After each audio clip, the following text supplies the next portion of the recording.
ముందుగా ఏదైతే మా మనవి మన్నించి మీడియా మిత్రులందరూ ఇక్కడికి మా బాధ, మా రైతుల బాధ తెలుసుకోవడానికి నిజం అందరికీ తెలియజేయడానికి ఏదైతే మీరు ప్రయత్నం చేస్తారో దానికి మేము అన్యదా కృతజ్ఞతలు చెప్తా ఉంటాం. అదేవిధంగా ఒక పార్టీ తరఫున కాకుండా ఈ రోజు వరకు కూడా మేము ఎన్నడూ కూడా ఒక పార్టీ కండువ వేసుకొని మేము ఇక్కడ ఎప్పుడు రైతుల గురించి రాలేదు. ఇప్పటి వరకు రైతుల గురించి ఒక మానవతా దృష్టితోటే మేము ఇక్కడికి వస్తున్నాం.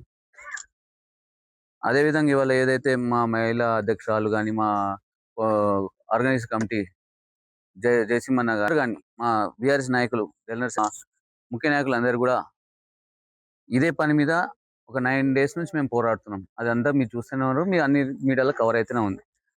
ఇప్పుడు ఏదైతే మహిళా రైతులు ఉన్నారో యాక్చువల్గా ఏం జరిగింది మొన్న మార్నింగ్ ఏదైతే హైడ్రా కానీ పోలీసు వాళ్ళంతా కానీ ఈ ఏరియా వచ్చి కవర్ చేసుకొని ఒక 2000 మందిని పోలీసు వాళ్ళని పెట్టి ఇంటింటికి అందరిని అవజరైజ్ చేశారు.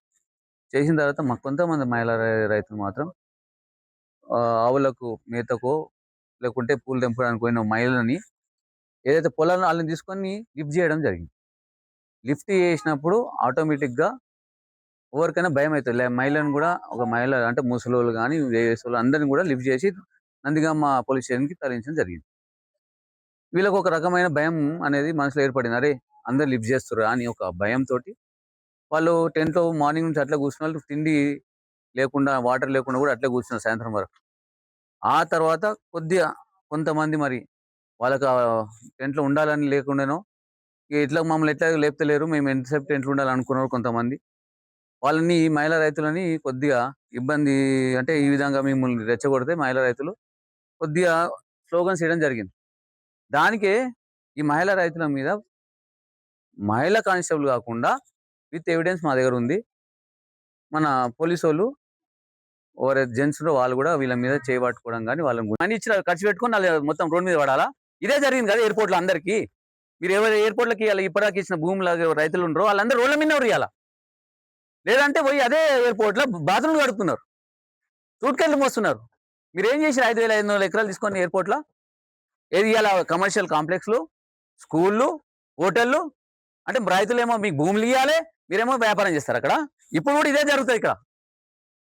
నేను మిమ్మల్ని తప్పు పడతలే ఎమ్మెల్యే గారు, మీరు దయచేసి గుర్తుపెట్టుకోండి. మీరు మీ కాన్సల్ ఇది అన్యాయం జరుగుతుంది, మీ అన్యాయం జరుగుతుంది. మాకు రేపటి నుంచి మా ఆత్మాభిమానం దెబ్బతింటది. ఇలా మా పొలం కాడుకొని మేము ఆ 4 రూపాయలతో మేము ఇంట్లో ఏదో అప్పన్నం తింటున్నాము, ఒప్పన్నం తింటున్నాం. మేము రేపటి నుంచి ఎవరి కింద పని చేయాలి? ఎవరి కింద పని చేయాలి? మేము చెప్పని మీ ఇంట్లో వచ్చి పని చేయాలా? లేకపోతే ఇంకొని బాత్రూమ్ కడగాలి మళ్ళా? మేము ఇలా మా బతుకుల మీద బతున్నాం, మమ్మల్ని ఎందుకు ఇబ్బంది పెడుతున్నారు మీరు? ఒక ఆవేశం, ఇది ఆవేశం అనుకోకండి, ఇది ఆవేదన అనుకోండి. మీరు తెలియని చిన్న చిన్న పిల్లలు మాట్లాడుతారు ఈ భూమి గురించి, వాళ్ళకి ఏం తెలుసు?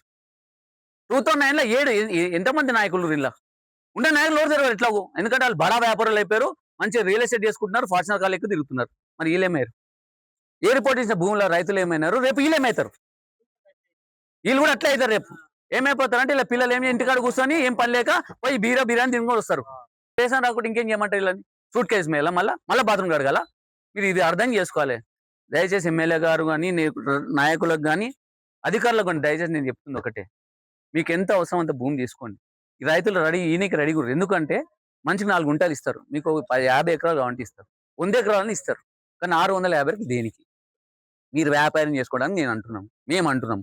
ఒక రాజకీయ పార్టీకి అంటే ఒక రైతుల పక్షంగా ఒక నాయకుడిగా మాట్లాడుతున్నాం, ఒక ప్రశ్నించే గొంతుగా మాట్లాడుతాం మేము. ఇలా మీరు అర్థం చేసుకోకుండా మీరు ఎవరితో మీరు దయచేసి ప్రకాష్ అన్న మీ ఎంబడి ఉన్న మాట వినకండి. మీరు ఒకసారి కూర్చోండి, దయచేసి ప్రశాంతంగా కూర్చొని ఆలోచించండి. 4 సార్లు నిన్ను ఎమ్మెల్యే చేసినారు, ఎంత హ్యాపీగా వీళ్ళని ఉంచాల్సిన బాధ్యత నీకు ఉంటుంది. కానీ ఇవాళ వీళ్ళు ఇంత దుఃఖపడుతుంటే నువ్వు ఏడబెట్టిన ప్రకాష్ అన్న మీటింగ్ పోయి రియల్ ఎస్టేట్ ఆఫీసర్ పెడతామా? ఈ రైతుల దగ్గర కదా నేను రావాలి, నువ్వు రైతుల దగ్గర అన్నా నువ్వు మాట ఇచ్చిపోయినావు. ఈ రైతుల కదా మాట ఇచ్చిపోయి ఓట్లు వేసుకున్నావు నువ్వు. ఇప్పుడు కూడా తప్పు పడితే నిన్ను పక్కన తప్పుదవ పట్టిస్తురు. ప్రకాష్ అన్న మానవత్వ దృష్టితో మాట్లాడండి ప్లీజ్, దయచేసి మానవత్వంతో ఆలోచించండి. ఈ రైతులు రేపు నుంచి ఏం పని చేయాలి? మీరు పైసలు మాట్లాడుతురు, ఏది 500 గజాలు వస్తే 1,50,00,000 వస్తాయి, 600 గజాలు వస్తే 1,80,00,000 వస్తాయి. పైసల ముఖ్యం? వెనకటి ₹1,00,000 వాల్యూ ఇప్పుడు ₹1,00,000 ఒకటే ఉంటుందా? ఇలా మీరు ఇచ్చే 1,50,00,000 రేపు నాటి ఇదే భూమి వాల్యూ ఇస్తారా? హైదరాబాద్ ఏమో 30,000 కోట్ల భూమి సాధించిన చేసుకుంటారు. అండ్ ఏంది రైతులకు ఏదైతే మీరు తీసుకుంటున్నారో దేనికోసం తీసుకుంటున్నారు? బుల్లెట్ ట్రైన్ కోసం అని చెప్పి తీసుకుంటున్నారు. బుల్లెట్ ట్రైన్ అనేది తీసుకుంటున్నప్పుడు నేను ఒకటే అడుగుతున్నా. బుల్లెట్ ట్రైన్‌కి ఎన్ని ఎకరాలు అవసరము? మీ దగ్గర ఏమన్నా ఎవిడెన్స్ ఉందా? ఇన్ని ఎకరాలు కావాలి బుల్లెట్ ట్రైన్‌కని ఏమైనా ఎవిడెన్స్ ఉందా? ఇది ఎవరు చెప్పాలా? సెంట్రల్ గవర్నమెంట్ ఉన్న బీజేపీ పార్టీ వాళ్ళు చెప్పాలా? ఆళ్ళు పంపించిన ఏదైతే లిస్ట్ ఉందో స్టేట్ గవర్నమెంట్ వాళ్ళని చెప్పాలా? ఇప్పటి వరకు ఎవరికైనా చెప్పిర్రా ఈడ? ఎన్ని ఎకరాలు బుల్లెట్ ట్రైన్‌కి అవసరమో చెప్పిర్రా? వాళ్ళ దగ్గర క్లారిటీ ఉందా? మరి ఉన్నప్పుడు వాళ్ళు బీజేపీ వాళ్ళని పేపర్ తీసుకొచ్చి చూపియాలా? లేకపోతే వీళ్ళని లోకల్ స్టేట్ నాయకులని తీసుకొచ్చి మాకు చూపియాలి. ఇంకో ఇన్ని ఎకరాలు అవసరమని. ఈ 650 ఎకరాలు దేనికి అవసరము? ఇదే విధంగా ఇప్పుడు మా శంషాబాద్ పట్టిన దరిద్రం ఏందంటే, ఫస్ట్ నుంచి కూడా మాకు ట్రిపుల్ వన్ జీవో ఒక దరిద్రం. ఆ తర్వాత ఎయిర్‌పోర్ట్ తీసుకొచ్చి 5,500 ఎకరాలు తీసుకున్నారు మా దగ్గర రైతుల దగ్గర. తీసుకున్నప్పుడు ఏం చెప్పిర్రు, మీకు ఉద్యోగాలు వచ్చేస్తాయి. మీకు అదే అయిపోతే డెవలప్‌మెంట్ సరే ఆ రోజు ఏదో రైతులను ఒప్పించి మీడియా అందరికి ఇస్తాను. దానివల్ల కొద్దిగా ఆళ్ళు ఇబ్బంది పడి, అప్పుడు మాత్రమే అప్పటిదాకా సహనంతో ఉన్నారు. 9 రోజులు సహనంతో అదే టెంట్‌లో ఉన్న మహిళా రైతులు, ఆ రోజు మాత్రం సహనం ఎందుకు కోల్పోయారు అనేది దానికి కారణం మీకు చెప్పినా కాబట్టి, ఆ కారణం కోల్పోయారు కాబట్టి కొద్దిగా చిన్న ఇన్సిడెంట్ జరిగింది. దాని పెద్దవాళ్ళేం రాళ్ళు తీసుకొని కొట్టలేదు. ఇంకో ఏదో కట్టెలు తీసుకొని కొట్టలేదు. ఇంకా కత్తులు తీసుకొని కొట్టలేదు. దానికే వాళ్ళు కేస్ పెడతామని కొద్దిగా భయపెట్టిచ్చి, ఈ కేస్ పెడతామన్న భయంతో వాళ్ళతో సంతకం పెట్టించుకోవడానికి ట్రై చేస్తున్నారు. సరే ఇదొక పార్ట్. ఏదైతే మనము 9 డేస్ నుంచి ఈడ ఏదైతే ఎజిటేషన్ జరుగుతుందో, ఈ ఉద్యమం జరుగుతుందో, ఈళ్ళ ఈళ్ళ భూముల కోసము వీళ్ళు పోట్లాడుతుంది. వీళ్ళేమో కబ్జాదారులు గారు. వీళ్ళేమో వేరోళ్ళ దగ్గర కొనుక్కొని ఈ ఊర్లో వీళ్ళ తాతలు ముత్తాతల నుంచి వ్యవసాయం చేసుకుంటూ బతుకున్న కుటుంబాలు ఇవి. వ్యవసాయ కుటుంబాలు ఇవి. ఈ ల్యాండ్ హిస్టరీ అనేది ఫస్ట్ సేత్వార్. ఇప్పుడు కొలను ప్రదీప్ రెడ్డి ఎవరు? సన్ ఆఫ్ కె వెంకటరెడ్డి అని ఉంటది. ఎవరికైనా అట్లే ఉంటది. Son of K Venkatareddy. పేరు రాయంగానే ఫస్ట్ ఎవరు పోలీసు వాళ్ళని అడిగితే మనం అడుగుతాం తండ్రి ఎవరని. అట్లే సేత్వార్ మనకు. ఏ భూమికైనా తండ్రి సేత్వార్. ఏది ఉంటే దానికి ల్యాండ్ కన్సిస్టెంట్ వచ్చి కాస్రా. సేత్వార్‌ల మన పేరున్నప్పుడు కొల్లం వెంకటరెడ్డికి కొడుకు ప్రదీప్ రెడ్డి ఉన్నప్పుడు నెక్స్ట్ కూడా ప్రదీప్ రెడ్డే రావాలా. అది గవర్నమెంట్ భూమా ఇట్లొస్తది. అదైతే గవర్నమెంట్ ఎక్స్‌ప్లెయిన్ చేయాల్సిన అవసరం ఫస్ట్ ఉంటది. సరే ఇంతకుముందు వెనకటికైతే పాస్‌బుక్ లేకపోతుండే. అందరికి మీకు తెలుసో తెలవదో మాకైతే తెలుసు. మా తాతలు ముత్తాతలు ఆస్తి వచ్చింది కాబట్టి మాకు పానీలనే పేరుంటుండే. సెపరేట్ పాస్‌బుక్ ఒకటి కొట్టి ఏమి ఇయలేదు. తర్వాత పాస్‌బుక్‌లు వచ్చినప్పుడు మాత్రం వీళ్ళకి ఇయలేదు పాస్‌బుక్. ఎందుకు ఇయలే అన్నప్పుడు కాసపాన్ అనేది ఒక లిస్ట్ అనేది ముందుకొచ్చింది. సరే దాని గురించి ఆళ్ళు చానా ఇయర్స్ నుంచి కొట్లాడుతున్నారు ల్యాండ్ గురించి. మా ల్యాండ్ మాకు గావాలి, మా ల్యాండ్ కావాలంటే ప్రతి ఒక్క నాయకులు, ప్రతి ఒక్క పార్టీ ఇమ్మీడియేటర్ ఆఫ్ పార్టీ పేరు. అందరూ కూడా వీళ్ళకి హామీ ఇచ్చిపోయినోళ్ళు ఈడికొచ్చి. ప్రతి ఒక్క నాయకుడు ఇందిరన్న కాడికేం స్టార్ట్ అయితే ప్రతి ఒక్కరు ఇక్కడ హామీ ఇచ్చిపోయారు. వాళ్ళు ప్రయత్నం చేస్తూనే ఉన్నారు. ఇవాళ కూడా ఎవరు ప్రయత్నం చేయాలి ఇప్పటికి కూడా అంటలేను. ఇవాళ కూడా ఇప్పుడు ఏదైతే లోకల్ ఎమ్మెల్యే ఉండో మా ప్రకాష్ అన్న, ఆయన ప్రయత్నం చేయలే అంటలేను నేను. ఆయన కూడా ప్రయత్నం చేసి ఉండొచ్చు. కానీ వీళ్ళకెప్పుడు న్యాయం జరగలే. ఎందుకు జరగలే అనడానికి కొన్ని కారణాలు కూడా ఉంటాయి. ఇప్పుడు ఏ ఇయర్‌లో ఎందుకు జరగలేదు? ఆ ప్రయత్నంలోనే సబితా ఇంద్రారెడ్డి గారు 2002లో ఈళ్ళకు ఎంజాయ్‌మెంట్ సర్వే చేయించింది. ఏ ఈ సో అండ్ సో సర్వే నంబర్‌ల ఎవరెవరు ఉన్నారు? ఎంతమంది రైతులున్నారు? ఎంతమందికి ఎంత భూమి అని ఎంజాయ్‌మెంట్ సర్వే చేయించింది. చేయించిన తర్వాత ఇంప్లిమెంటేషన్ వచ్చాకల్లా వాళ్ళకు టెక్నికల్‌గా ఇది ఇట్లాంటి ఇష్యూయే వేరే డిస్ట్రిక్ట్‌లలో ఇష్యూ అయినప్పుడు దానికి వాళ్ళకి టైం పట్టింది. టైం పట్టిన తర్వాత 2009ల మేడం గారు ఈడికెంచి మహేశ్వరం కాన్స్టిట్యుయెన్సీకి పోటీ చేయడం జరిగింది. ఆ 2009ల రాజకీయ లబ్ధి కోసము కొన్ని ప్రజల కోసం, ఓట్ల కోసం ఇదే ఇష్యూని మళ్ళా రేజ్ చేసి, ఆమె ప్రయత్నం చేసిందన్న మాట వాస్తవం. అందరిని అడగండి చెప్తారు. ఆమె ప్రయత్నం చేసింది, సర్వే చేయించింది.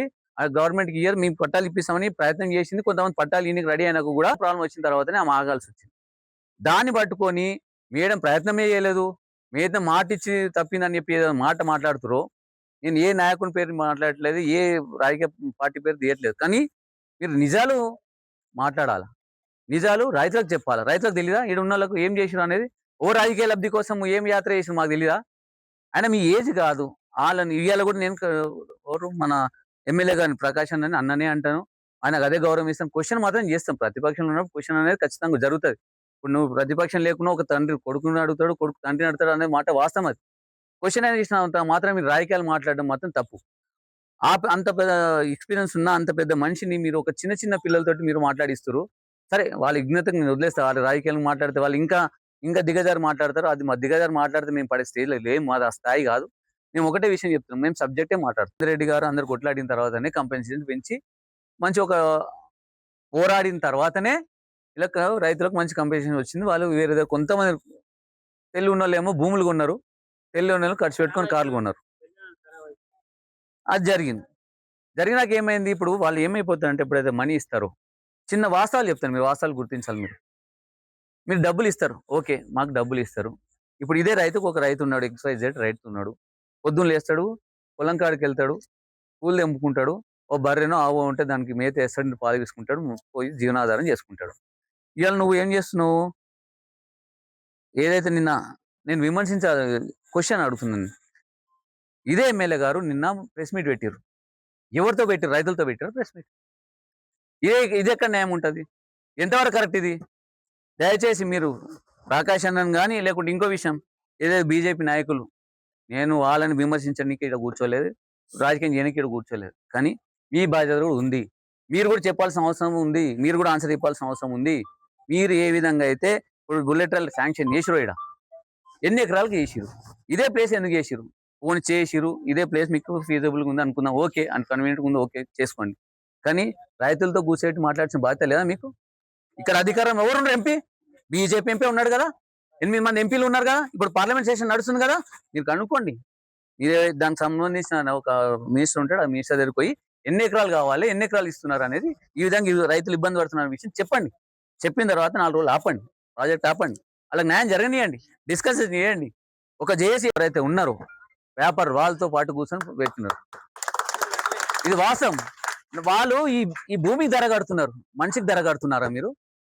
భూమికి ఏమంటారు? ఒకరు 500 గజాలు మీకు కూడా లేవటేస్తే 30,000 లెక్క 1,50,00,000 వస్తాయి. అక్కడ ₹1,00,00,000 పోతలేదు, మీకు 1,50,00,000 వస్తుంది, నష్టం మీద అని అడుగుతున్నారు. ఇదే ఎమ్మెల్యేని అడుగుతున్నా, ఎమ్మెల్యే గారు అన్న మీరు ఇంతకుముందు ఇలా లేకుండా ఇప్పుడు చెప్తున్నాను మీకు, మీరు ఈ రియల్ ఎస్టేట్ వ్యాపారాలతో తిరిగి మీకు రియల్ ఎస్టేట్ బుద్ధులు వచ్చినాయి.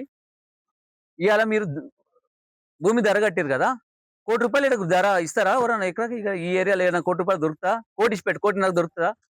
దొరకదు. సరే అది ఇచ్చి పెట్టండి. మీరు ఇంకోటి ఇప్పుడు ఇలా 1,50,00,000 ఇస్తారు, వీళ్ళు ఏం చేసుకోవాలా? పైసలు తీసుకుపోయి ఇంట్లో పెట్టుకోవాలా? వాళ్ళ జీవనాధారం ఏంది? రేపటి నుంచి ఏం పని చేయాలి వాళ్ళు? రేపటి నుంచి రైతులు ఏం పని చేయాలి అని అడుగుతున్నారు. మీరు ఇవాళ భూమి గుంజుకుంటే రేపటి నుంచి ఏం పని చేయాలి వీళ్ళు? అంటే ఇళ్లలో కూర్చొని మధ్యాహ్నం కాగానే బోరు కొట్టో లేకుంటే ఏదో తోయకనో పోయి వయసాల్లో కూర్చొని బీరో దీన్ని మేము బాధపడ్డాం. అరే మా పార్టీలో గెలిచిన మా ప్రకాశం ఎట్లా పోతున్నాం బాధపడ్డాం. సరే పోయిరు, మా కోసం పోయినాం అనుకున్నాం.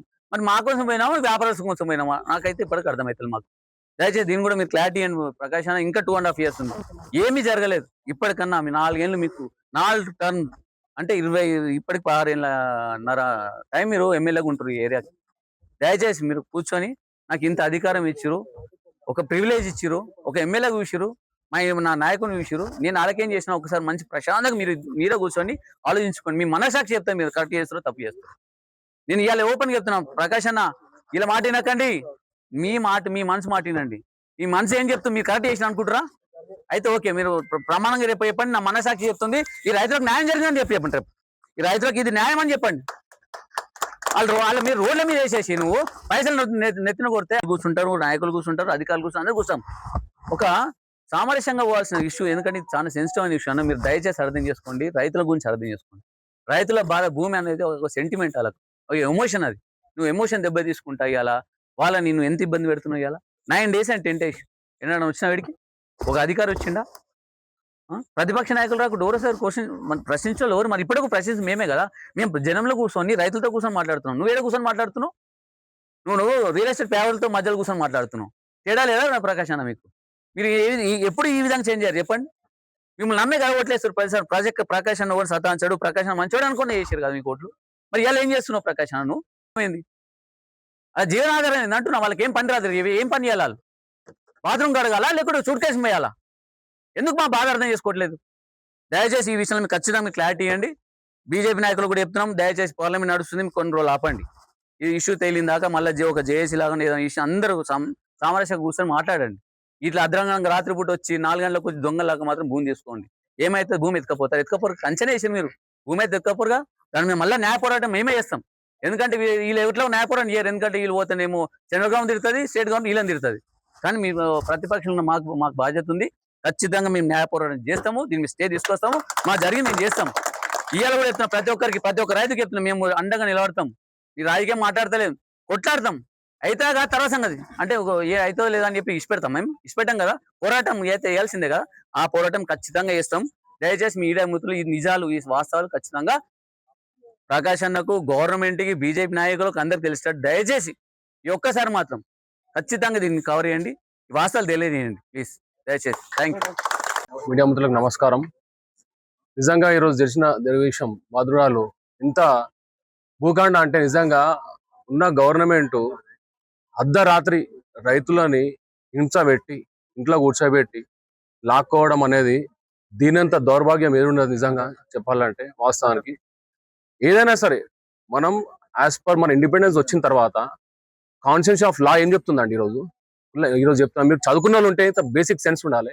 ల్యాండ్ అక్వైజిషన్ చేసేటప్పుడు ఫస్ట్ మనకు జమీందార్ సిస్టమ్ ఉంటుంది, రైత్వార్ సిస్టమ్ ఉంటుంది, దెన్ సేత్వార్ సిస్టమ్ ఉంటుంది. Sethwar is the main mother document to create the land. ఆ టెరిటరీ అనేది అది డిసైడ్ చేస్తుంది. ఆ సర్వే నెంబర్ దాని తర్వాత అగైన్ కాసరా చేసాల్ 54 నుంచి 55 వస్తుంది. ఈ రోజు వీళ్ళు ఎంత దౌర్భాగ్యం అంటే సేత్వార్ ఏమో ఉన్న రైతులకు సర్వే నెంబర్ మొత్తం టెరిటరీ మొత్తం చూపించింది, దాని సర్వే నెంబర్ దాని ఫిక్స్ అయ్యి ఉంది. దాని వీళ్ళు కాసరా చేసాల కరెక్షన్ చేసి ఈరోజు గవర్నమెంట్ భూమిని రాసి అది లాక్కోవడానికి ప్రయత్నం చేస్తారా? ఎవరిచ్చారు మీకు హక్కు? వాళ్ళు తాతల ముత్తాతల నుంచి 70 సంవత్సరాలు చేసుకునే పొలము ఈరోజు వాళ్ళ దగ్గర లాక్కోవడానికి మీకు ఎవరిచ్చారు హక్కు? వాళ్ళ రైతులు బాగా చెప్తా వాళ్ళ తాతల ముత్తాతల నుంచి ఉంది కాబట్టి ఎవరు దాన్ని గుంజుకునే హక్కు లేదు. దీనికి బీఆర్ఎస్ పార్టీ నిలబడ్డది. వాస్తవం చెప్పాలంటే దీన్ని ఒక్కటే చెప్తున్నాం, ప్రకాష్ అన్న గారు దయచేసి మీరు ఒక్కసారి కాదు 4 సార్లు ఎమ్మెల్యే గెలిచినారు, ప్రతి ఒక్కసారి మీరు ఇదే హామీ ఇచ్చినారు, కొంచెం ఆలోచించండి. 500 ఇచ్చాం, 600 గజాలు కాదు. వాళ్ళు తర్వాత పుట్ట కూలి గురించి ఎక్కడికి వెళ్ళాలి మీరు ఆలోచించారా? మీ ప్రజలు కదా వాళ్ళు, మీకు తెలియదా? ఇదే సీఎం బట్టి మిర్కుమార్ గారు పాదయాత్ర వచ్చినప్పుడు అతను కూడా కమిట్మెంట్ ఇచ్చారు, డిప్యూటీ సీఎం కూడా ఇచ్చారు. అతను తెలీదా? అడగండి, పోండి. రేవంత్ రెడ్డి అదే తొండపల్లిలో సభ పెట్టినప్పుడు అతను చెప్పారు, సీఎం గారు చెప్పారు, వెళ్ళండి సీఎం దగ్గరికి వెళ్ళండి, డిప్యూటీ సీఎం చెప్పిన ఆ వీడియోస్ చూడండి, మనం కలిసి మనం మొత్తం సాక్ష్యాలు మొత్తం చూపిస్తాం, ముంగలు పెట్టండి. మీకు కమిట్మెంట్ ఇచ్చాం, అది ఉంది కదా. మొత్తం చుట్టుపక్కల మొత్తం మీ ఓట్లు వేసారు మీ కాంగ్రెస్ కి, అందుకే మీ గవర్నమెంట్కి వచ్చారు కదా. మీ గవర్నమెంట్కి వచ్చిన తర్వాత ఈ రోజు వాళ్ళకి అన్యాయం చేస్తారా? దీన్ని మేము సహించాం. మేము కంపల్సరీ బీఆర్ఎస్ పార్టీ ప్రజల పక్షాన ఉంటుంది, దీన్ని మేము ఖండిస్తూనే ఉంటాం వీళ్ళకి న్యాయం జరిగిందాక. Thank you.